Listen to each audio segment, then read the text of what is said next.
Good morning दोस्तों, आप लोग कैसे हैं। आप लोग का हमारे यूट्यूब चैनल एजुकेशन प्लेटफॉर्म पर स्वागत है। जो भी पहली बार हमारे चैनल पर आए हैं वो हमारे चैनल को सब्सक्राइब कर लें ताकि कोई भी वीडियो का नोटिफिकेशन आपके पास पहुंच जाए। तो चलिए दोस्तों, आज हम लोग टेस्ट नंबर जो है 8वां डिस्कशन करने वाले बिहार पुलिस का। तो क्या सभी क्वेश्चन है आज उनको हम लोग देखते हैं। तो आते हैं, चलिए क्वेश्चन की शुरुआत करते हैं।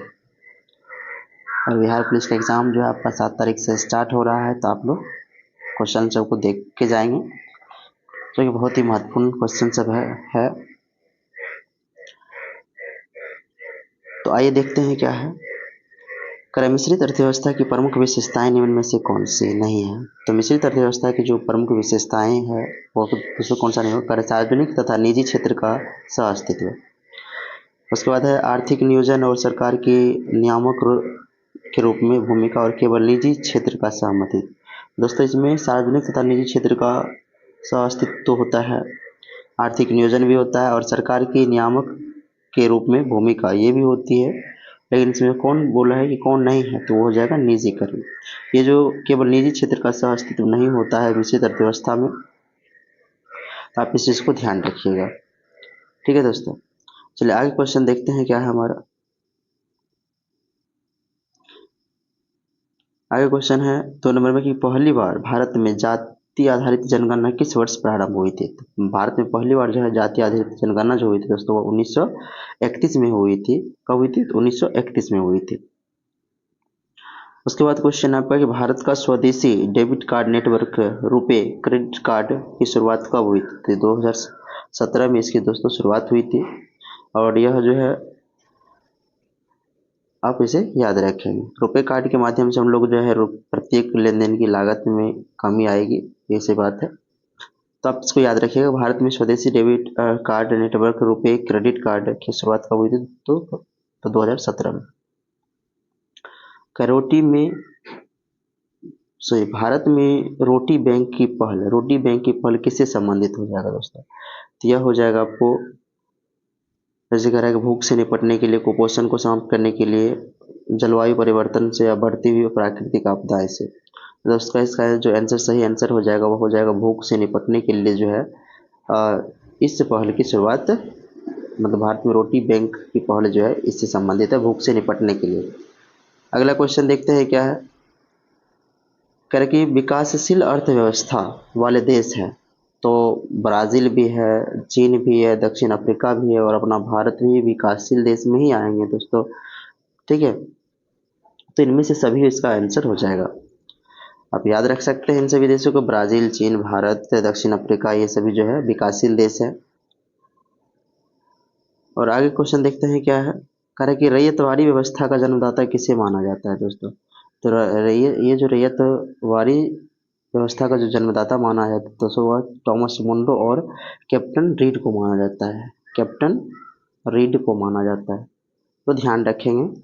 और रैयतवाड़ी जो है 1792 ईस्वी में रैयतवाड़ी व्यवस्था बारामहल में पहली बार कर्नल रीड की द्वारा की गई, मतलब ये पहली बार जो है कर्नल रीड के द्वारा की गई थी।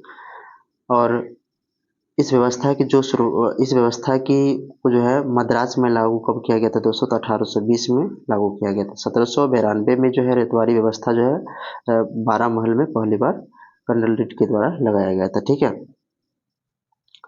पहला क्वेश्चन देखते हैं क्या है। कह रहे कि सेफ्रॉन क्रांति का संबंध किससे है। जो सेफ्रॉन क्रांति का जो संबंध है दोस्तों वह किससे हो जाएगा, तो आपका हो जाएगा केसर उत्पादन से। किससे हो जाएगा, केसर उत्पादन से हो जाएगा। तो याद रखिएगा, मोटे अनाज का उत्पादन की बात करें तो इसमें ये किस क्रांति से हो जाएगा, तो मूंग क्रांति से होगा, मूंग क्रांति से। जबकि मसाला उत्पादन की बात करें तो ये तो आपका से सेफ्रॉन है, सेफ्रॉन जो है केसर उत्पादन से है। उसके बाद जैसे बांस उत्पादन की बात करें तो बांस उत्पादन की मसाला उत्पादन की बात करें दोस्तों तो ये हो जाएगा आपको बादामी क्रांति। कौन सी क्रांति, बादामी क्रांति हो जाएगी। जबकि बांस उत्पादन की बात करें तो यह आपका हो जाएगा हरित सोना क्रांति। कौन सा दोस्तों, तो हरित सोना क्रांति जो है यह हो जाएगा हरित सोना क्रांति। तो ध्यान रखेंगे इस चीज़ को। चलिए अगला क्वेश्चन देखते हैं कि विश्व नारियल दिवस कब मनाया जाता है। तो विश्व नारियल दिवस कब मनाया जाता है दोस्तों, यह 2 सितंबर को मनाया जाता है। और कुछ महत्वपूर्ण दिवस आप याद रख सकते हैं, जैसे विश्व दूध दिवस कब मनाते हैं हम लोग। विश्व दूध दिवस जो है, विश्व दूध दिवस जो हम लोग कब मनाते हैं तो 1 जून को मनाते हैं। और विश्व राष्ट्रीय दूध दिवस कब मनाते, राष्ट्रीय दूध दिवस कब मनाते हैं दोस्तों, तो राष्ट्रीय दूध दिवस जो हम लोग 26 नवंबर को मनाते हैं। कब, 26 नवंबर को मनाते हैं। इसको आप याद रख सकते हैं। तो बताइए विश्व दूध दिवस कब मनाया था, 1 जून को, और राष्ट्रीय दूध दिवस कब मनाया था, 26 नवंबर को मनाया जाता है। इस बात का ध्यान रखिएगा। अगला क्वेश्चन है कि भारतीय संविधान के संवैधानिक सलाहकार कौन थे दोस्तों। तो भारतीय संविधान सभा का संवैधानिक सलाहकार कौन था। संविधान सभा का संवैधानिक सलाहकार कौन थे, तो आपको याद रखना है ना, सर BN राव थे। ये भारत के संविधान सभा के जो है संवैधानिक सलाहकार थे। तो आप इस चीज़ को ध्यान रखिएगा। और सच्चिदानंद सिन्हा के बारे में जानते हैं कि ये हम क्या थे, ये अस्थायी अध्यक्ष थे। और प्रारूप समिति के अध्यक्ष कौन थे, तो डॉक्टर भीमराव अंबेडकर थे। इस बात का ध्यान रखिएगा, ठीक है। चलिए अगला क्वेश्चन देखते हैं क्या है, करेक्ट। अगला क्वेश्चन आपका, किस संविधान संशोधन अधिनियम द्वारा भारत के 111 गाँव को बांग्लादेश बांग्लादेश के 151 गाँव को 51 गाँव को भारत में हस्तांतरित किया गया था दोस्तों। तो वह 100 है ना, वह हो जाएगा आपका 100वें संविधान संशोधन 2015 द्वारा।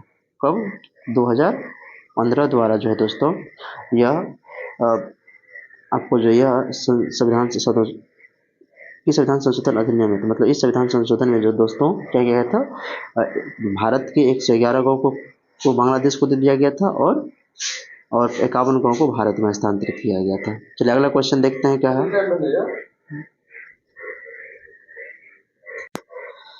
चलिए देखते हैं अगले क्वेश्चन क्या है, कैलाश सत्यार्थी। कैलाश सत्यार्थी का संबंध किस संगठन से है दोस्तों। तो ये हो जाएंगे आपको किससे, तो बचपन बचाओ आंदोलन से संबंधित हो जाएगा इसका। कैलाश सत्यार्थी को 2014 में कितना दोस्तों, तो कैलाश सत्यार्थी को 2014 में शांति का नोबेल पुरस्कार से सम्मानित किया गया था। इस चीज़ को याद रखेंगे। अगला क्वेश्चन कह रहा है कि 11वें मौलिक कर्तव्य को किस मौलिक कर्तव्यों की सूची में जोड़ा गया है। तो 11वें मौलिक कर्तव्य को किस सूची में जोड़ा गया है, तो दोस्तों चलिए देखते हैं ऑप्शन क्या सभी हमारे पास है। इसका जो सही आंसर हो जाएगा दोस्तों, वह आपको हो जाएगा, ये हो जाएगा 2002। कितना हो जाएगा दोस्तों, 2002 के द्वारा जो है 2000, तो याद रखिए किसमें, तो 86वें संविधान संशोधन 2002 के द्वारा जो है 11वें मूल कर्तव्य को जोड़ा गया था। इसमें यह प्रावधान है कि 6 से 14 वर्ष की आयु के बच्चों के माता पिता संरक्षकों का यह कर्तव्य होगा कि वह स्वयं पर आश्रित बच्चों को शिक्षा प्राप्त कराने का अवसर प्रदान करें। अगला क्वेश्चन देखते हैं, कह रहा है कि राष्ट्रपति संबंधी आरोप के लिए 14 दिन पूर्व राष्ट्रपति को दिए जाने वाले नोटिस को कितने सदस्यों द्वारा हस्ताक्षरित होना चाहिए। तो वो होना चाहिए दोस्तों सदन के कुल सदस्य के 1/4 द्वारा। इसका ऑप्शन नंबर डी सही हो जाएगा। तो इसे ध्यान रखेंगे। चलिए अगला क्वेश्चन देखते हैं, कह रहा है कि किस अनुच्छेद के तहत संसद में प्रयोग की जाने वाली भाषा का उल्लेख है। तो किस अनुच्छेद के तहत संसद में प्रयोग की जाने वाली भाषा का जो उल्लेख है दोस्तों, इसका हो जाएगा आपको, इसका सही आंसर हो जाएगा आपका अनुच्छेद 120। अनुच्छेद 120। वहीं पर अगर इधर संसद की बात आई तो क्वेश्चन पूछे जाएंगे विधानमंडल में प्रयोग की जाने वाली भाषा जो है किस अनुच्छेद से संबंधित है, तो वह 210। ये 210 जो है ये विधानमंडल में हो जाएगा दोस्तों। तो विधानमंडल में प्रयोग की जाने वाली जो भाषा है वह किस अनुच्छेद के अंतर्गत के तहत है, तो अनुच्छेद 210। अनुच्छेद 210। अनुच्छेद 345 की बात करेंगे तो यह जो है राज्य की भाषा, राज्य है ना, राज्य की राजभाषा की बात बताते हैं, राज्य की राज्यभाषा के रूप में अनुच्छेद 345।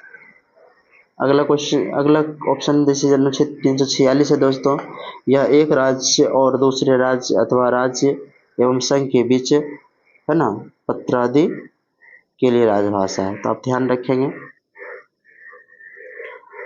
अगला क्वेश्चन है कि भारतीय संविधान में किस भाग में आपातकाल से संबंधित उपबंध है? तो किस भाग में आपातकाल से संबंध उत्पन्न होगा दोस्तों? तो भाग 18 में। किसमें है? भाग 18 में। तो भाग 18 में अनुच्छेद 352, अनुच्छेद 352 से 360, अनुच्छेद 352 से 360 तक किसकी बात है? तो आपातकाल से संबंधित तो उपबंध उल्लिखित है इसमें। और अनुच्छेद 352 जो है राष्ट्रपति द्वारा आपात स्थिति की घोषणा जो अनुच्छेद 352 में राष्ट्रपति द्वारा आपात स्थिति घोषणा, यदि वह समझता हो कि भारत या उसके किसी भाग की सुरक्षा, युद्ध है ना, बाह्य आक्रमण या सैन्य विद्रोह के फलस्वरूप खतरे में है, तो ये आपात लगा सकते हैं। उसके बाद अनुच्छेद 356 की बात करें तो ये किसी राज्य के राज्यपाल द्वारा राष्ट्रपति को यह रिपोर्ट दिए जाते हैं कि उस राज्य में संवैधानिक तंत्र असफल हो गया है, इसलिए वहाँ पर राष्ट्रपति शासन लागू हो जाता है दोस्तों।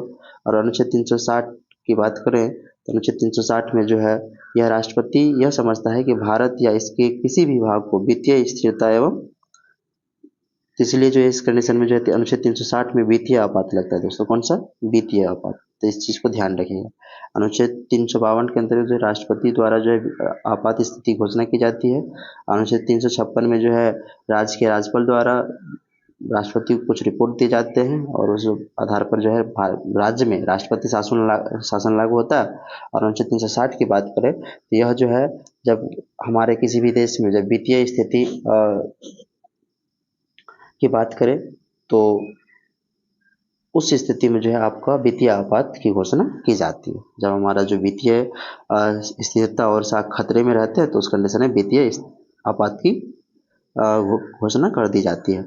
चलिए अगला क्वेश्चन देखते हैं। कह रहा है कि 15वें वित्त आयोग की समय अवधि है। तो 15वें वित्त आयोग की जो समय अवधि है दोस्तों वह है आपका 2020 से 2026। 15वें वित्त आयोग के अध्यक्ष जो थे, 15वें वित्त आयोग के अध्यक्ष थे आपको NK सिंह। कौन थे दोस्तों? NK सिंह हैं, NK सिंह। तथा इसकी जो स्थापना हुई थी तो वह 2017 में हुई थी, ठीक है। और इसका जो कार्यकाल है दोस्तों वह हो जाएगा आपका 2020 से 2026 तक। तो आप इस चीज़ को याद रख सकते हैं। चलिए अगला क्वेश्चन देखते हैं। इसमें जो आपको याद रखना होगा कि 16वें वित्त आयोग के अध्यक्ष कौन थे। तो 16वें वित्त आयोग के जो अध्यक्ष है दोस्तों वो अरविंद पनगटिया है। और इसका जो कार्यकाल होगा दोस्तों वह 2026 से लेकर 2031 तक होगा। तो आप इस चीज़ को ध्यान रखिएगा।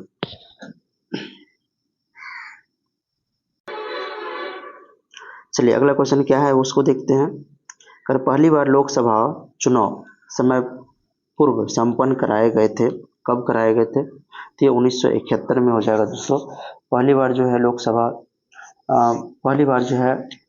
चुनाव समय पूर्व संपन्न कराए गए थे तो 1971 में कराए गए थे। तो इसको ध्यान रखिएगा। और अभी जो चुनाव हुआ था तो दोस्तों वह कौन सा चुनाव था? तो वो 18वें लोकसभा का चुनाव था। कौन सा? 18वें लोकसभा का चुनाव था। 18वें लोकसभा का चुनाव था। और इसमें जो है ना 2024 में जो चुनाव हुआ तो 18वीं लोकसभा का चुनाव था। इसमें एनडीए की जो गठबंधन सरकार है वह सत्ता हासिल की है, ठीक है। चलिए अगला क्वेश्चन देखते हैं कि राज्यसभा के सदस्यों का नामांकन का प्रावधान किस देश के संविधान से ग्रहण किया गया दोस्तों? तो यह जो है दोस्तों आपको ग्रहण किया गया है, ये आयरलैंड के संविधान से ग्रहण किया गया है। तो आप ध्यान रखिएगा राज्यसभा के सदस्यों का नामांकन का प्रावधान किस देश के संविधान से ग्रहण किया गया है? तो वह राज्यसभा के सदस्यों का नामांकन जो है आयरलैंड के संविधान से लिया गया था। चलिए आगे जिससे आयरलैंड के संविधान से बात की जाएगी तो आपको राज्य के नीति निर्देशक सिद्धांत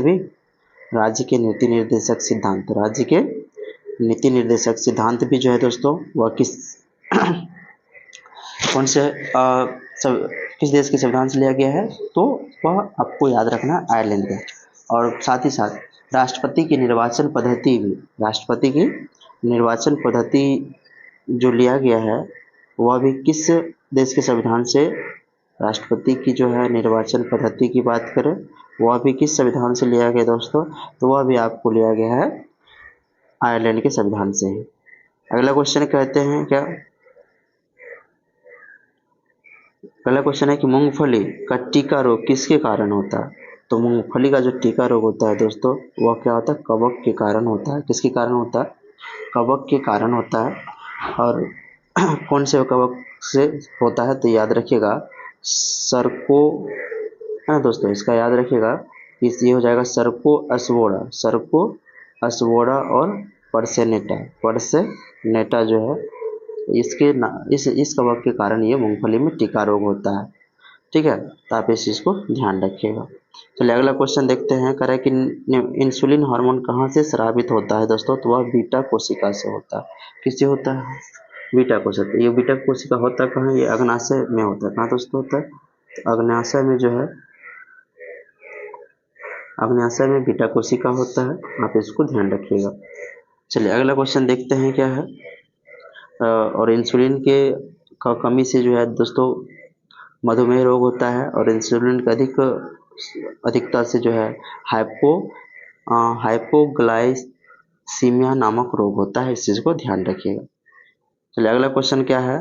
करे गन्ने की लाल श्रांध किसके कारण बनती है, तो आपको याद रखना है कोलेटोट्राइकम फेलेकेटम, इसके कारण जो है दोस्तों गन्ने की लाल श्रांध होती है। चलिए अगला क्वेश्चन देखते हैं कि इकोटोन का अर्थ क्या होता है दोस्तों। इकोटोन क्या होता है, वो जहाँ पर दो बायोमास जो है मिलते हैं तो उसको हम लोग क्या कहते हैं, इकोटोन कहते हैं। तो 22 का ए नंबर इसका सही आंसर हो जाएगा दोस्तों। अगला क्वेश्चन देखते हैं। कह रहा है कि आमाशय से बाहर आने वाले अम्लीय अर्धपाचित खाद्य पदार्थ का उदासीनीकरण किसके द्वारा होता है दोस्तों, तो पितरस के द्वारा होता है। किसके द्वारा होता है, पितरस के द्वारा होता है। इस बात का ध्यान रखिएगा। चलिए अगला क्वेश्चन देखते हैं क्या है। अगला क्वेश्चन है कि निम्नलिखित में से कौन सा विटामिन कैल्शियम के अवशोषण से संबंधित होता है, तो दोस्तों वह हो जाएगा आपका विटामिन डी। कौन सा, विटामिन डी। और विटामिन डी का जो है नाम है दोस्तों, इसका रासायनिक नाम क्या होता है, कैल्सीफेरॉल। क्या होता है, कैल्सीफेरॉल जो है इसका रासायनिक नाम होता है। तो आप इस चीज़ को ध्यान रखिएगा।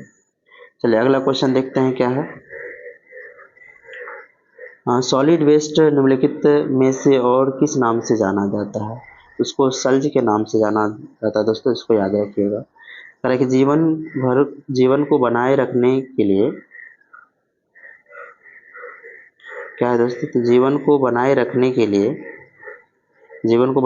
के लिए ऊर्जा चाहिए। निम्नलिखित में से एक प्रक्रम द्वारा ऊर्जा प्राप्त होती है, तो वो उपापचय क्रियाओं द्वारा ऊर्जा प्राप्त होती है। कह रहा है HIV विषाणु किसी व्यक्ति की रोधक क्षमता किस प्रकार कमजोर करती है, तो लसिकाओं को नष्ट करके वह जो है वह, जैसे एच आई वी जो है एक संक्रामक वायरस है ना दोस्तों, तो इसका ह्यूमन, है ना, जैसे ह्यूमन इम्यूनो वायरस होगा, तो ध्यान रखेंगे। आइए हिंदी के कुछ क्वेश्चन है उसको देखते हैं। करेक्ट, शिक्षा में हेरफेर पाठ के लेखक कौन है, तो शिक्षा में हेरफेर जो है यह किसने लिखा था, रविंद्रनाथ ठाकुर ने लिखा था। शिक्षा में हेरफेर के लेखक कौन है, रविंद्रनाथ ठाकुर हो जाएंगे दोस्तों। और जैसे रेल यात्रा, तो शरद जोशी हो जाएंगे। रेल यात्रा किसने लिखा था, तो शरद जोशी ने लिखा था। उसके बाद अनुपम मिश्र जो है पधारो हमारे देश, पधारो हमारे देश, पधारो हमारे देश। और रामधारी सिंह दिनकर ने लिखे थे एक सूखी नदी का पुल। कौन सा दोस्तों, सूखी नदी का पुल, आप याद रख सकते हैं। जनतंत्र का जन्म भी, हाँ, रामधारी सिंह दिनकर। चलिए अगला क्वेश्चन देखते हैं। कह रहा है कि आ रही रवि की सवारी, तो यहाँ पर जो है ये हो जाएंगे हरिवंश राय बच्चन ने लिखे थे इसको। तो आप इस चीज को ध्यान रखेंगे। ठीक है, चलिए आगे क्वेश्चन देखते हैं क्या है। कह रहा है कि व्याकरण को अच्छी तरह जानने वाला क्या कहलाता है, व्याकरण कहलाता है। स्वप्न का विलोम क्या हो जाएगा दोस्तों, तो इसका हो जाएगा आपको जैसे व्यक्ति से, तो स्वप्न का जो है आपका हो जाएगा वह जागरण हो जाएगा दोस्तों। क्या हो जाएगा, जागरण हो जाएगा। अगला क्वेश्चन है, निम्न में से कौन सा कर्ण का पर्यायवाची नहीं है, तो कर्ण का पर्यायवाची जो दोस्तों कौन नहीं होगा, तो आप याद रखिएगा। तो जैसे सुत पुत्र तो होता ही है इसका, कर्ण का। मतलब सूर्यपुत्र होता है दोस्तों, और आधे होता है ना। तो इसका जो सही आंसर हो जाएगा आपका वो 32 का जो है कह रहा है कि नहीं है। तो यहाँ पर सूर्यपुत्र होगा। इसका जो ऑप्शन नंबर है बी वह नहीं होगा, धनंजय नहीं होगा। तो इस चीज़ का ध्यान रखिएगा। ठीक है दोस्तों, धनंजय जो है वो किसका, तो वो विष्णु का पर जो पर्यायवाची हो जाएगा दोस्तों। चलिए आगे देखते हैं क्या है। अगर अभ्यागत शब्द में कौन सा उपसर्ग है, तो इसमें जो अभी उपसर्ग है तो इसको ध्यान रखिएगा। इनमें से इच्छावाचक वाक्य कौन सा है दोस्तों, तो तुम्हारा मंगल हो, इसमें ये इच्छावाचक वाक्य हो जाएगा। ठीक है, तो आप इस चीज को ध्यान रखिएगा। चलिए अगला क्वेश्चन देखते हैं क्या है। कर जिसकी विशेषता बताई जाती है उसे क्या कहते हैं हम लोग दोस्तों, तो उसे हम लोग विशेष से कहते हैं। क्या कहते हैं, विशेष से कहते हैं। आइए अब कुछ रीजनिंग के कुछ क्वेश्चन हैं उसको देखते हैं। यहाँ जैसे यहाँ पर 3 आयत था और एक त्रिभुज है, तो यहाँ देख रहे हैं कि ये आयत ही ऊपर चला गया और इसके यहाँ पर 3 त्रिभुज आ गए। तो इसमें ये जो है कितने पंचभुज है, तो 3 को तो ऐसे बनेगा और इसके ऊपर जो है क्या आ जाएगा, ये पंचभुज आ जाएगा। तो ऑप्शन नंबर बी इसका, सॉरी दोस्तों बी नहीं, ए इसका सही आंसर हो जाएगा। कौन सा, ए इसका सही आंसर हो जाएगा। ठीक है दोस्तों, चलिए आगे बढ़ते हैं क्या है।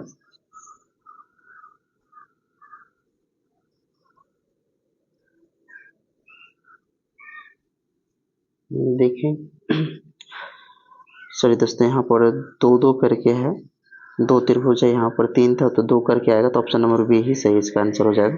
चलिए अगला क्वेश्चन देखते हैं क्या है।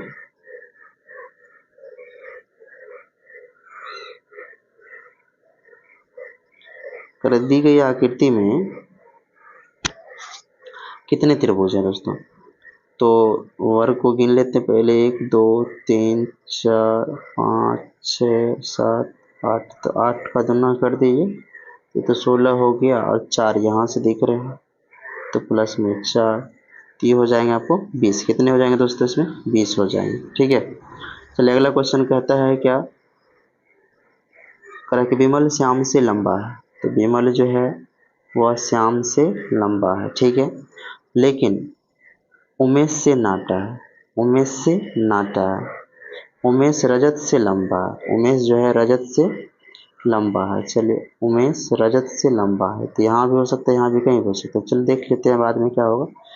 लंबा है, उसके बाद कह रहा है कि लेकिन गणेश से नाटा है।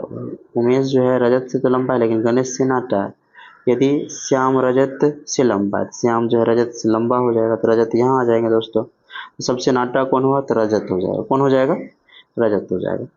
चलिए अगला क्वेश्चन देखते हैं कि करेगी गंगा डेल्टा का सबसे उत्तरी बिंदु है, तो हो जाएगा दोस्तों फरक्का। कौन हो जाएगा दोस्तों, तो फरक्का इसका सही आंसर हो जाएगा, इसको याद रखिएगा। ठीक है, अगला क्वेश्चन देखते हैं कि अगर पादप जिसका उपयोग बायोडीजल के रूप में प्रयोग किया जाता है उसको पहचानिए और विकल्प को चुनिए। तो इसमें जो है करंज है, महुआ है, जेट्रोफा है और अरंड है, ये सभी जो है बायोडीजल के रूप में इसका प्रयोग किया जाता है। करण निम्नलिखित में से जो है कौन मेल सही नहीं है, तो आपको वो बताना है। तो कौन इसमें से सही नहीं है दोस्तों, इसका ऑप्शन नंबर सी जो है वह सही नहीं होगा। ये गहरा नीला नहीं दोस्तों, बल्कि यहाँ जो ये होना चाहिए ये आपका हो जाएगा, ये नारंगी लाल होना चाहिए दोस्तों। क्या होना चाहिए, नारंगी लाल होना चाहिए। या जब कोबाल्ट ऑक्साइड जब हम लोग मिला देंगे इसके साथ तो वो आपका और जो है गहरा नीला हो जाता है दोस्तों।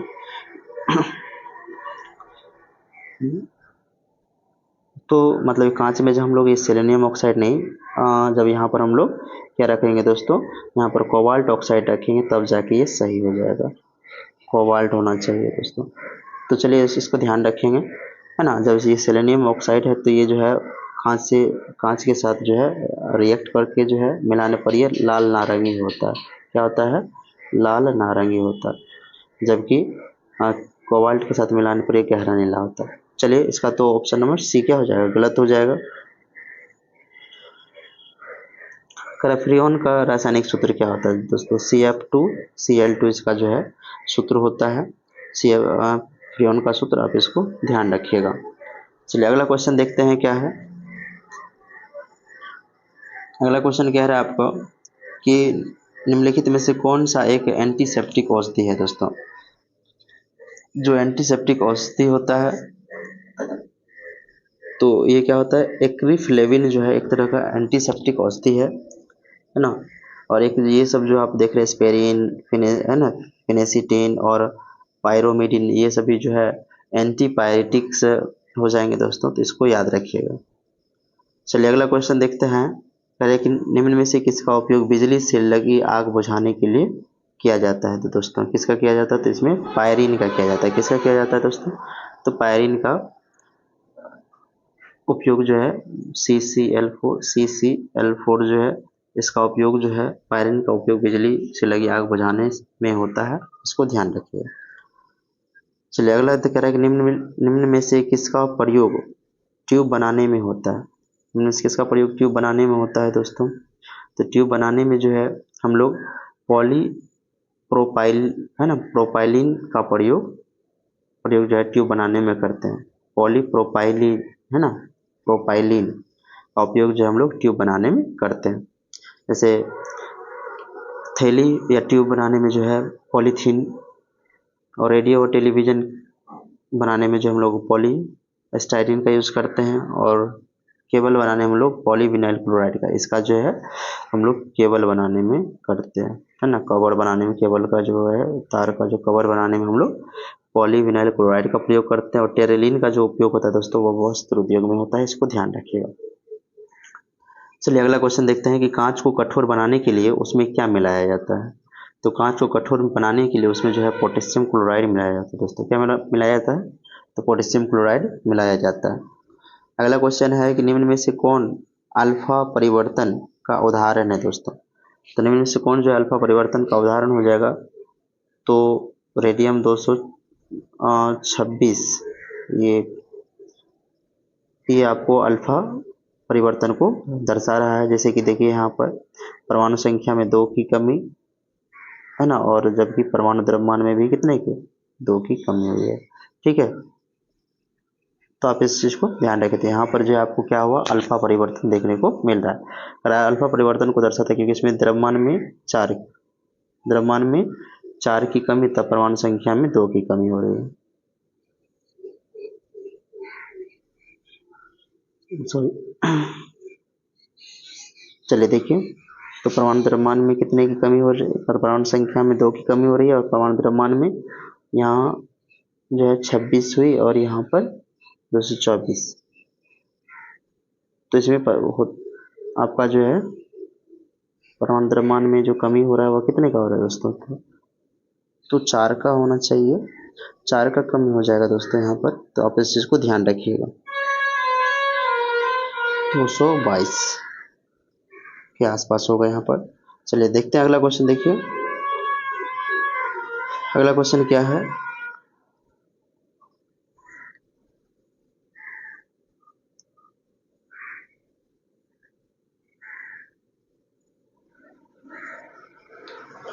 अगला क्वेश्चन 48 नंबर का जो क्वेश्चन है, कह रहा है कि ग्राहम के गैसीय विसरण नियम के अनुसार सत्य कथन है। तो ग्राहम का जो गैसीय विसरण का जो नियम है दोस्तों, वह क्या होता है, तो वह आपको याद रखना R1/R2 बराबर D2/D1 होता है दोस्तों ये। तो आप इस चीज़ को ध्यान रखिएगा।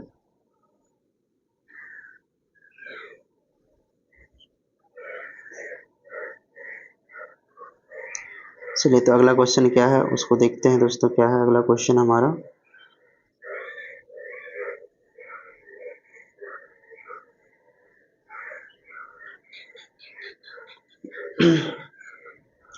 उनचास नंबर का जो क्वेश्चन है वो क्या है, करे कि सोरेल सीमेंट निम्न में से किसे कहते हैं। तो जो सोरेल सीमेंट है दोस्तों उसको हम लोग MgCl2 × 5H2O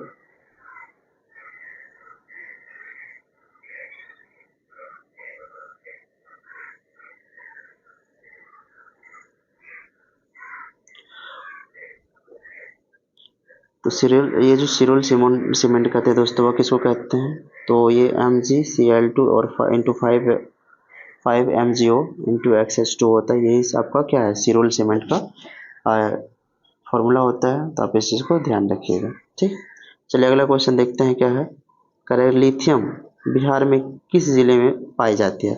तो लिथियम जो है दोस्तों वो बिहार के गया जिले में पाई जाती है। कहाँ पाई जाती है दोस्तों? गया जिले में पाई जाती है, इसको ध्यान रखिएगा। और साक्षरता सबसे ज़्यादा किस जिला का है? तो रोहतास का। और सबसे कम साक्षरता किस जिला का है? तो पूर्णिया जिला का हो जाएगा दोस्तों। तो आप इस चीज़ को ध्यान रखिएगा। चलिए अगला क्वेश्चन देखते हैं। कह रहा है कि स्वतंत्रता पूर्व बिहार में कौन सी नहर प्रणाली थी? तो स्वतंत्रता से पहले जो है बिहार में कौन सी सोन नहर जो है प्रणाली है, ये थी दोस्तों। सोन नहर को स्थापित करने की अनुशंसा जो है चार्ल्स डिकेंस ने, इसने तो चार्ल्स डिकेंस ने किया था दोस्तों। चार्ल्स डिकेंस ने कितना ईस्वी में? तो ये 1853 ईस्वी में ही किए थे, ठीक है। और 1868 में जो है ये नहर बनाने का कार्य शुरू हुआ था और 1877 में इसमें पानी छोड़ा गया था। इस चीज़ को ध्यान रखिएगा। अगला कह रहा है कि लिमोनाइट में लोहे की मात्रा कितनी होती है? तो लिमोनाइट में जो है दोस्तों वो लोहे की जो मात्रा थी वो 40 से 50% होती है। कितने? 40 से 50% होती है। चलिए आगे देखते हैं। और लिमोनाइट को हम लोग बॉग आयरन भी कहते हैं। चलिए 53 नंबर क्वेश्चन है कि सुमेलित कीजिए, है ना। तो इसका जो सही आंसर हो जाएगा दोस्तों वह क्या हो जाएगा? जैसे कि एक का आपका क्या होगा? अंगोरा जो खरगोश होता है, उसके बाद जो है ये सब उनकी नस्ल है दोस्तों, ठीक है। उसके बाद जो है आपका पश्मीना, ये क्या है? बकरी का है। उसके बाद जो है आपका दोस्तों ये लिटिसियो जो है भेड़ की एक नस्ल है। और शहतूश जो है दोस्तों ये तिब्बतियन एंटीलोप का एक। तो इसका जो सही ऑप्शन हो जाएगा दोस्तों वो कौन हो जाएगा? वो आपका हो जाएगा ऑप्शन नंबर बी, इसका सही आंसर हो जाएगा। चलिए अगला क्वेश्चन देखते हैं। क्या है कि माउंट, है ना, ओलंपस, ओलंपस किस पर्वत श्रेणी का सर्वोच्च शिखर है? तो माउंट ओलंपस जो है दोस्तों किस पर्वत श्रेणी का सर्वोच्च शिखर है? इसको याद रखिएगा। ये आपका हो जाएगा किसका? टूड्रोस पर्वत श्रेणी का सर्वोच्च माउंट शिखर जो है वो ओलंपस, माउंट ओलंपस है। सर्वोच्च शिखर माउंट ओलंपस है। यह जो है साइप्रस का उच्चतम बिंदु भी है, तो आप इसको ध्यान रखिएगा। और यूक्रेन का निकोपोल किस खनिज का मुख्य खनन क्षेत्र है? तो यूक्रेन का जो है निकोपोल जो है दोस्तों यह किसके लिए जाना जाता है? तो ये मैग्नीज के उत्पादन के लिए जाना जाता है, ठीक है। अगला क्वेश्चन है कि सेचलम, है ना, शेषचलम पहाड़ियाँ निम्न में से किस राज्य में स्थित है? शेषचलम पहाड़ियाँ जो है दोस्तों यह आपको स्थित है आंध्र प्रदेश में। कहाँ है दोस्तों? आंध्र प्रदेश में ये स्थित है, तो आप इसको याद रखिएगा। और वर्ष 2010 में जो है इसे जय मंडल के आरक्षित क्षेत्र में घोषित किया गया था, 2010 में, तो ध्यान रखिएगा। चलिए अगला क्वेश्चन देखिए क्या है। कर अफगानिस्तान में अफगान भारत मैत्री बांध सलमा बांध किस नदी पर भारत सरकार द्वारा तैयार किया गया है? तो जो अफगानिस्तान में जो है अफगान भारत मैत्री बांध किस नदी पर भारत सरकार द्वारा तैयार किया गया है? तो दोस्तों इसका जो सही आंसर हो जाएगा वो आपका हो जाएगा कौन सा? हरिरुद्ध नदी। कौन सी नदी दोस्तों? हरिरुद्ध नदी हो जाएगा, इसका सही आंसर हो जाएगा, ठीक है। चलिए आगे देखते हैं क्वेश्चन क्या है। अगला क्वेश्चन आपका है कि हिंदुस्तान जिंक लिमिटेड स्थित है। तो हिंदुस्तान जिंक लिमिटेड जो है दोस्तों ये जो कंपनी है ये कहाँ स्थित है? तो आप इसका याद रखिएगा, ये उदयपुर में स्थित है। कहाँ है दोस्तों? उदयपुर में स्थित है। उसके बाद जो है खनिज अन्वेषण निगम जो है दोस्तों ये कहाँ है? तो ये नागपुर में स्थित है, इस चीज़ को याद रखिएगा। चलिए अगला क्वेश्चन देखते हैं क्या है। करेंगे भारत कर 59 में है आपका दोस्तों क्वेश्चन है कि भारत में किसमें भारत का प्रथम आधुनिक ऊन कारखाना कहाँ स्थापित किया गया था? दोस्तों भारत का प्रथम आधुनिक ऊन कारखाना कहाँ स्थापित किया गया था? तो इसका जो सही आंसर हो जाएगा दोस्तों वो कानपुर हो जाएगा। कहाँ? कानपुर हो जाएगा, इस बात का ध्यान रखिएगा। ऊन के उत्पादन में सर्वाधिक मतलब अगर प्रथम स्थान किस राज्य का है? तो राजस्थान का। ऊन के उत्पादन में प्रथम स्थान किसका है? तो राजस्थान का हो जाएगा। रेशम के उत्पादन में कौन है, तो कर्नाटक हो जाएगा। रेशम के उत्पादन में कौन हो जाएगा, कर्नाटक हो जाएगा, और जूट के उत्पादन में आपका पश्चिम बंगाल हो जाएगा। तो इसको आप याद रखिएगा। चलिए अब इंग्लिश के कुछ क्वेश्चन है, इंग्लिश के क्वेश्चन को देखते हैं।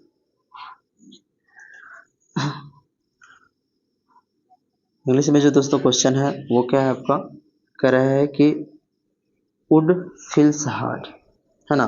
तो वुड फील्स हार्ड जो है, इसका जो सही आंसर हो जाएगा दोस्तों वो आपका हो जाएगा would is hard when it is felt. इसका ऑप्शन नंबर, इसका जो आपका ऑप्शन नंबर हो जाएगा दोस्तों, क्या हो जाएगा, ए नंबर हो जाएगा। इस चीज को ध्यान रखिएगा।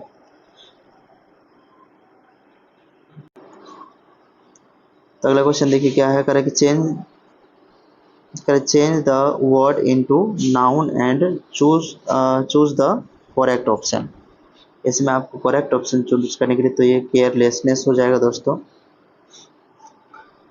एक तरह का नाउन है ये। करके choose the correctly spelled word for the option given the below. इसमें जो है जो वर्ड गलत है आपको उसको चूज करना है। तो इसका जो choose the correctly spelled word for the option, मतलब इसमें जो सबसे सही जो है उस आपको वो बताना है, ठीक है। तो इसका जो ऑप्शन नंबर है वो आपका सी हो जाएगा सही, पर है ना, पर सीख जो है दोस्तों। चलिए अगला क्वेश्चन देखते हैं क्या है। आगे क्वेश्चन है आपका, कि मैंने उसे हंसाया, मैंने उसे हंसाया, इसका ट्रांसलेशन क्या हो जाएगा दोस्तों, मैंने उसे हंसाया।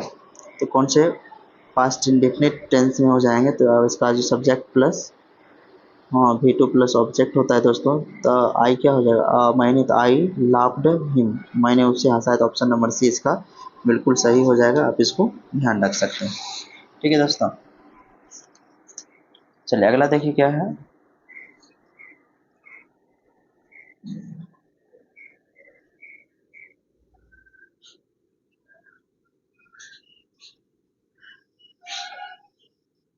उसके बाद जो आपका यहाँ पर है क्या है दोस्तों, करेक्ट, मैंने उसे हंसाया। तो जब भी इस तरह की सेंटेंस आते हैं दोस्तों, तो इसको आप याद रखेंगे। इसमें मैड का यूज होता है, सॉरी, इसमें इसका हो जाएगा आई मेड हिम लाफ। इसका क्या हो जाएगा, आई मेड हिम लाफ हो जाएगा। तब इसका बी नंबर का ऑप्शन सही हो जाएगा दोस्तों। Correct, never did he come here, never did he come here identify the past of parts of speech would the never. तो नेवर दोस्तों क्या हो जाएगा, तो नेवर जो है एक आपका 64, ये आपका क्या है, एक एडवर्ब है। नेवर क्या है दोस्तों, एडवर्ब है। तो आप इस चीज को ध्यान रखिएगा।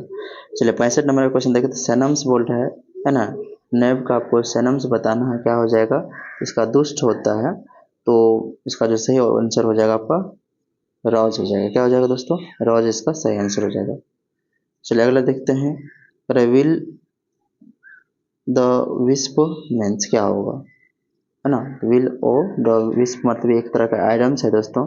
इसका अर्थ होता है जैसे मिथ्याभास या पहुंच के बाहर का चीज। तो इसका जो सही आंसर हो जाएगा दोस्तों वो क्या हो जाएगा, तो आप इसको ध्यान रखेंगे। इसका सही आंसर हो जाएगा एन है ना, रियलिस्टिक गोल होगा, जो मतलब जो क्या होगा, पहुंच से बाहर होगा।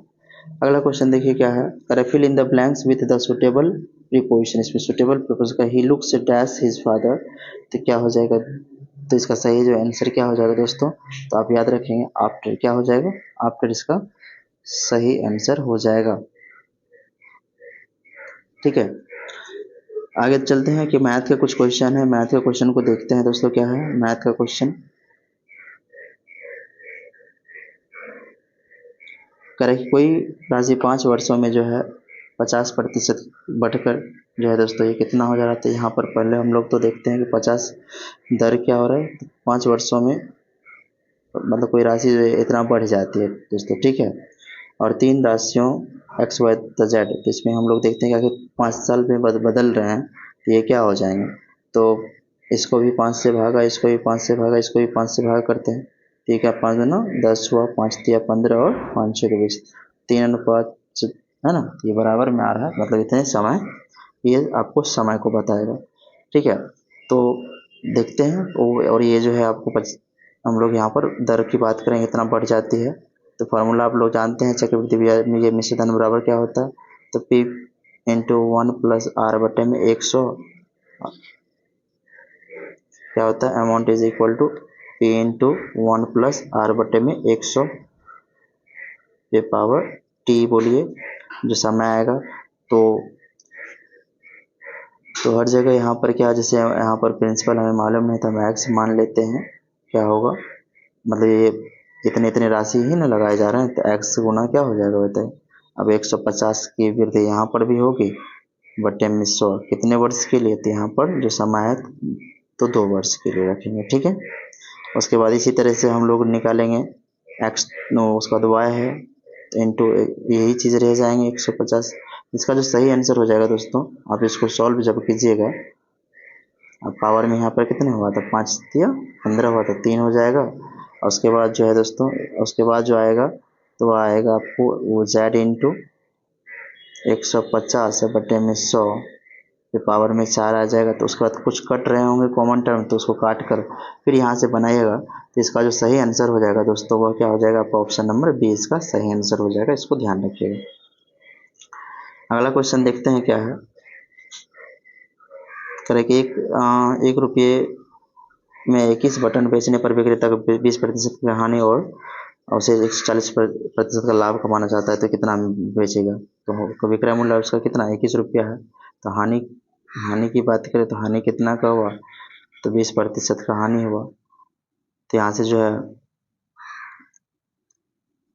तो हम यहाँ पर क्या कर मान लेते हैं कि टोटल था 100, तो खरीदा कितना में, तो 80।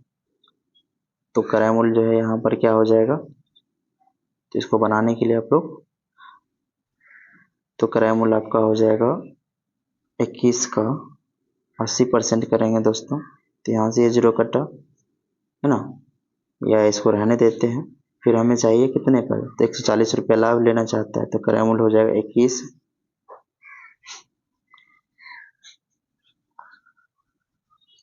इसका जो इस तरह से आप लोग जैसे 21 गुना ये क्या हो जाएंगे 180 बट्टे में 100 गुना में 100 बट्टे में 140, तो ये यहाँ से कट गया आपका, ये 0 0 कटा यहाँ पर, तो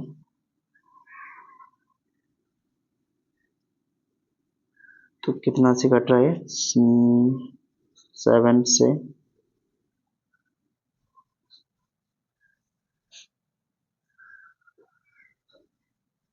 तो 2 6 12 हुआ, 2 7 14 हुआ, उसके बाद ये 8 6 48।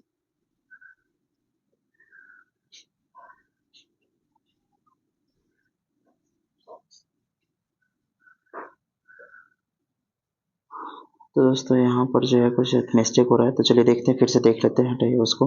तो यहाँ पर से हम लोग क्रय मूल्य निकाल लेते हैं, पहले क्या होगा, तो उसे प्रति कितने बटन बेचना चाहिए। तो तो यहाँ पर जो हम लोग देखे थे कितना आया था हमें, तो वहाँ से भी तो निकल रहे थे। तो ये 12 गुना में यहाँ पर 12 गुना में 80 बट्टे में 100 गुना में 100 बट्टे में 140 ये कट रहे थे।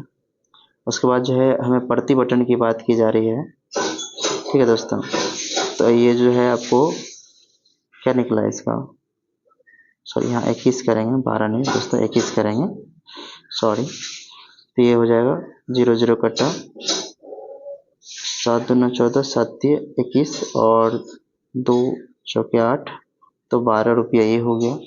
तो कितने रुपये में बेचे जाएंगे, तो 12 रुपये में।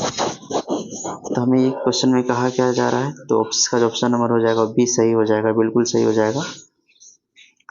3 आयताकार भूखंड दिया गया है जिसका इतना, इसका जो आपको निकालना होगा दोस्तों, पहले इसका हमें एचसीएफ निकालना होगा, है ना। इसका जो है पहले मौसा निकाल लेंगे, और जितना मौसा आएगा उसको क्या करेंगे, डिवाइड कर देंगे। ठीक है दोस्तों, 7 से उसकी चौड़ाई निकल आएगी।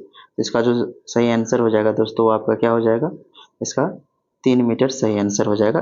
आप लोग पहले 105 और 147 पहले इसका 900 जितना आएगा, फिर जितना 900 आएगा उसका तो उससे क्या करेंगे 231 को, और फाइनली जो 900 आएगा निकाल कर, तो वह जो है उसको क्या करेंगे 7 से भागा कर देंगे, तो आपको उसकी चौड़ाई बता देगा।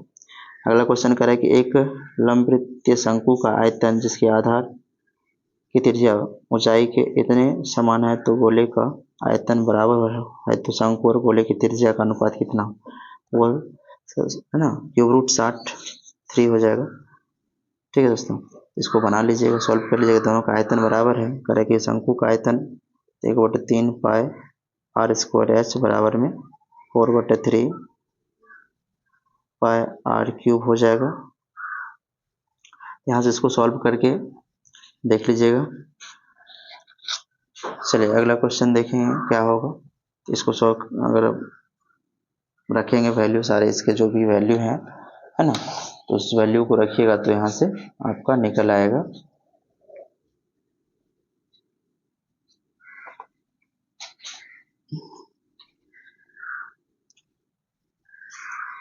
तो इसका जो सही ऑप्शन हो जाएगा वो आपका डी नंबर का हो जाएगा। चलिए अगला क्वेश्चन देखते हैं क्या है। यदि शांत जल में 9 की चाल x किलोमीटर प्रति घंटा तथा y की चाल उतना किलोमीटर प्रति घंटा है, तो एक स्थान पर पहुंचने और वहां से वापस लौटने में t घंटे लगे, तो उससे वापस तो किसी एक दिशा में तय की गई दूरी क्या हो जाएगी उसकी। तो इसका जो सही आंसर हो जाएगा दोस्तों आपका हो जाएगा बी नंबर, इसका सही आंसर हो जाएगा। आप इसको याद रखेंगे। चलो ठीक, आगे देखते हैं क्या है। क्वेश्चन करें कि कितने समय में इतना रुपए की वार्षिक दर जो है अर्ध जब चक्रवृद्धि ब्याज क्या हो अर्धवार्षिक हो। अर्धवार्षिक में आपको पता होना चाहिए कि दर क्या हो जाते हैं, आधा हो जाते हैं, समय दोगुना हो जाते हैं, है ना। तो समय दोगुना होता है, इसका जो सही आंसर हो जाएगा दोस्तों आपको यहाँ पर निकलेगा 6 माह का समय निकलेगा। आप इसको सॉल्व कर लीजिएगा। ठीक है, ब्याज करें कितना रुपये, कितने समय में इतना रुपये का ब्याज जो है, ब्याज के इतना रुपये ब्याज की 8% की दर पर इतना रुपये हो जाएंगे। ठीक है, तो ये हो जाएगा आपका मूलधन और ये हो जाएगा मिश्रधन हो जाएगा। इस पर आप फॉर्मूल और यहाँ पर से दर हो जाएगा 8/2 चक्रवृद्धि अर्धवार्षिक की बात हो रही है तो 8 हो जाएंगे, और टाइम क्या हो जाएंगे आपको 2 वर्ष। कितने वर्ष, तो फार्मूला लगा लीजिए, ए बराबर पी इंटू 1 + r/100 के पावर में टी, ये वाला फार्मूला लगा लीजिएगा, बन जाएगा। चलिए अगला क्वेश्चन देखते हैं। करे इतना इतना इतना 0.32 2.7, इसमें इसका एचएफ क्या होगा दोस्तों। इसका एचएफ निकालने के लिए एक तो तरीका है कि दशमलव हटाकर आप कर सकते हैं, नहीं तो कॉमन चीज़ें सिलेक्ट करके कर सकते हैं। इसका जो सही आंसर हो जाएगा दोस्तों वो 1 है ना 0.16 इसका सही हो जाएगा। आप लोग इसको देख लीजिएगा। ठीक, अगला क्वेश्चन क्या कहते हैं कि राजू के पास सिक्कों के रूप में 210 रुपया है और सिक्के का 20% जो है 5 रुपया है, और इतना प्रतिशत जो है 25% 10 रुपया और 12% और शेष जो है, तो यहाँ पर कितने प्रतिशत होगा। तो यहाँ पर अगर हम लोग 1 रुपये के सिक्के की संख्या देखें तो वह कितना हो जाएगा, जैसे 20 25 आपका 45 10 55 हुआ, सॉरी 45 और 15, ये कितने हो गए दोस्तों, तो आपको 45 से 15 हो गए 60, तो ये बचा कितने 40%, तो ये सिक्का होगा। उसी तरीके से फिर जो है आपको पता है कि जब सिक्कों कुल योग निकालते हैं तो सिक्कों के मान का योग और सिक्कों की संख्या से गुना करते हैं। ठीक है, तो अगर मान लेते हैं कि कुल सिक्के x थे तो 5 रुपए के सिक्के से क्या अमाउंट बन जाएगा, तो 5 रुपए के सिक्के से बन जाएगा x गुना x का 25% प्लस, ठीक है, तो x का 20% प्लस उसके बाद x का कितना प्रतिशत बन जाएगा, और फिर जो है 5 से तो गुना होगा, इसमें 5 से गुना होगा क्योंकि 5 रुपये कुल योग निकाल रहे हैं। फिर इसका x का जो है 25% होगा और इसमें भी 5 से गुना होगा, सॉरी 5 से नहीं, इसमें कितना से होगा 10 से गुना होगा, और फिर उसी तरीके से प्लस x का जो है 15%, x का 15% गुना में कितने 2, और फिर प्लस यहाँ पर x का 40% होगा और उसमें गुना कितना से 1 से होगा, और यही सब को जोड़ेंगे तो वो 210 के बराबर हो जाएगा। जब इसको सॉल्व कीजिएगा तो इसका जो सही आंसर आ जाएगा और दोस्तों वह क्या होगा आपका, तो वह हो जाएगा 20। कितने, तो 1 रुपये के सिक्के की संख्या कितने हो जाएगी आपको 20 हो जाएगी। अब इसको याद रखिएगा। आप कह रहे पी और क्यू एक साथ मिलकर किसी काम को इतना दिन में करते हैं और क्यू और एक साथ मिलकर इतना, और तो ये तो आपका इस तरह से क्वेश्चन बनेगा, जैसे पी प्लस क्यू जो है और क्यू प्लस आर जो है, और क्या आर प्लस पी।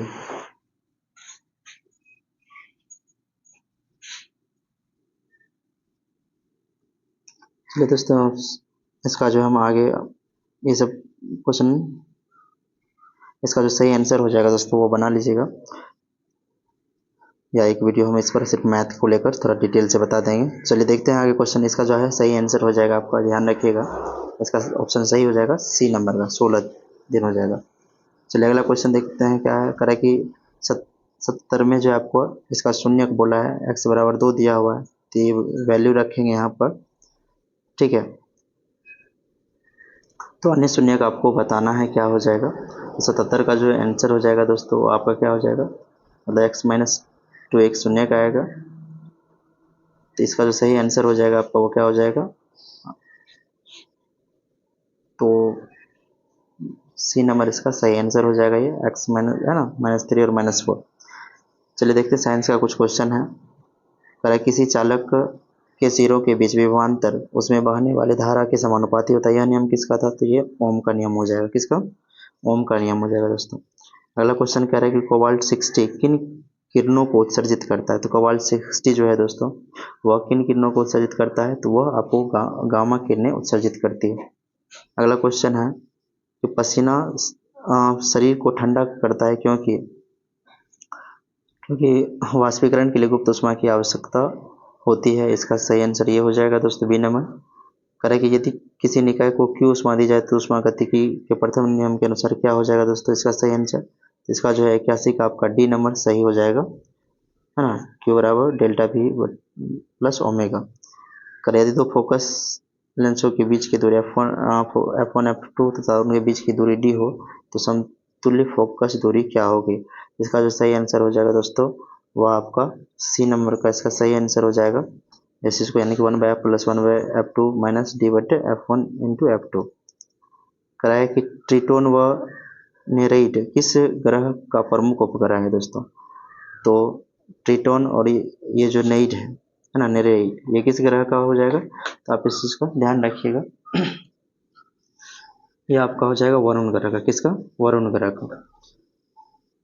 अगला क्वेश्चन है कि द्रव्य तरंगों की भविष्यवाणी एवं द्रव्य द्वैत प्रकृति के अनुसंधान का संबंध निम्न से किस वैज्ञानिक का है, तो आप इसको याद रखिएगा डी ब्रोगली का है। निम्न में से कौन सी मौर्यकालीन रचना भास द्वारा रचित नहीं है, तो भास द्वारा जो रचित है नहीं होगा दोस्तों वो कौन हो जाएगा, नाट्य शास्त्रीय भास द्वारा रचित नहीं है। सोमनाथ मंदिर प्रारंभ में निम्न से किससे निर्मित हुई थी, सोमनाथ जो मंदिर है दोस्तों वो पहले जो है आपको प्रारंभ में लकड़ी से निर्मित हुई थी, किससे, सॉरी लकड़ी से निर्मित हुई थी, आप इस चीज को याद रखिएगा। अगला क्वेश्चन देखते हैं क्या है।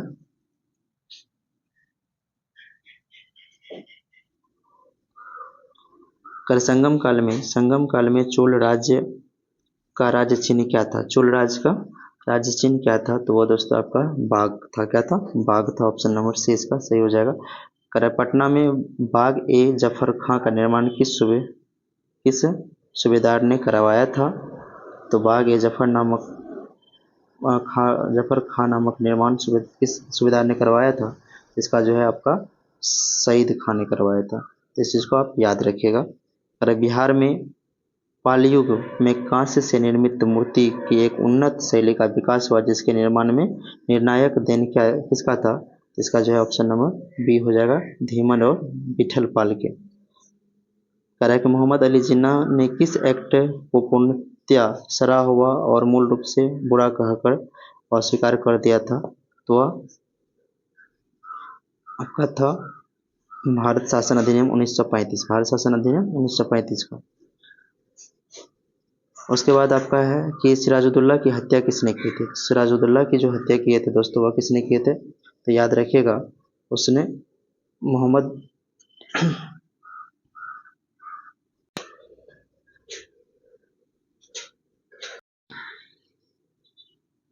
तो सिराजुद्दौला की हत्या किसने की थी?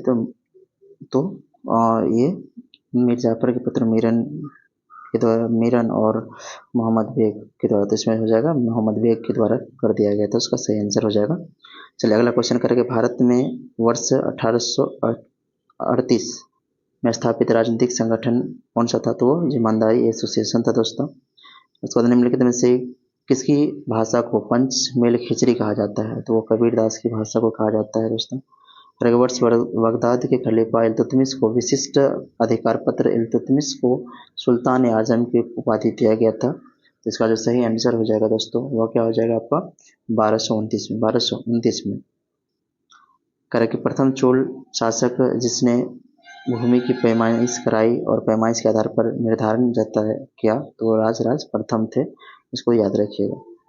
कराए कि इसरो ने 2 सितंबर 2023 को अपने पहले मिशन आदित्य L1 को पृथ्वी से लगभग कितने किलोमीटर की दूर पृथ्वी और सूर्य के प्रमंडल में स्थापित किया? दोस्तों 15 लाख किलोमीटर हो जाए। अगला क्वेश्चन कह रहा है कि राष्ट्रीय अंतरिक्ष दिवस हम लोग कब मनाते हैं? तो वो 23 अगस्त को मनाते हैं दोस्तों। अयोध्या हवाई अड्डे का नाम किस ऋषि के नाम पर रखा गया है? तो वह रखा गया आपको महर्षि वाल्मीकि के नाम पर। अगला क्वेश्चन है कि न्याय ऑपरेशन चक्र 2 की शुरुआत किसने की? मतलब किसने किया था? तो ऑपरेशन चक्र 2 की जो शुरुआत किया था दोस्तों वह किसने किया था? तो आपको सीबीआई ने किया था। ठीक है, किसने किया था? सीबीआई ने किया था। इस चीज को ध्यान रखिएगा, सीरियस है ना, सेंट्रल ब्यूरो इन्वेस्टिगेशन है, तो उस चीज को ध्यान रखिए। तो एक जो है ये साइबर अपराध माफिया को खत्म करने के लिए ऑपरेशन चलाया गया था। उसके बाद है हाल ही में 100 वर्ष 2023 के लिए इंदिरा गांधी शांति पुरस्कार किसने जीता है 2023 का? तो इसका जो सही आंसर हो जाएगा आपका वो सी नंबर सही हो जाएगा। पियानो वादक डेनियल है ना बेरेल बोइम और शांति कार्यकर्ता अली अबू अब्बाद को दिया गया। हमारी वीडियो आप लोगों को कैसी लगी तो आप लोग कमेंट में अवश्य बताएं। और जो भी दोस्त हमारे चैनल पर आए हैं पहली बार तो उसे सब्सक्राइब कर लें। हम आपके लिए महत्वपूर्ण टॉपिक का वीडियो डालते रहेंगे जो आपके एग्ज़ाम में मददगार रहेगा। तो चलिए